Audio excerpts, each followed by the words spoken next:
Шенді полицей Жандос Оразалиевтің ісі Қаратау аудандық сотында қаралуда.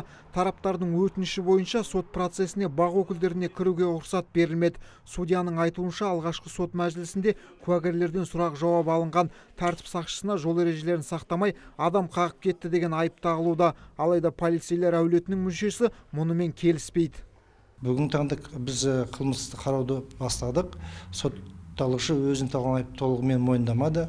Ол көрсетіп тұр, мен жол жүру қағидаларын бұзған жоқпын. Мен бағдаршамның жасыл светен жүрдім, бірақ жүргіншілерді көрмей қалдым дейді, пешеходтар, сондықтан жол көлік апаты болды дейді.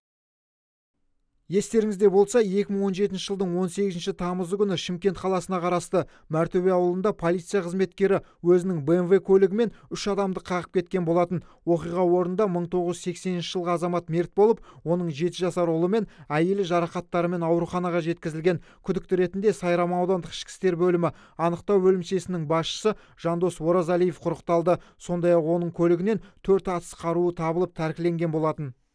Сол сотқа ұсынып отыр. Ол іс бойынша 3 адамды қағып кеткен, өзінің жаңағы басқарып келе жатқан автомобиліменен.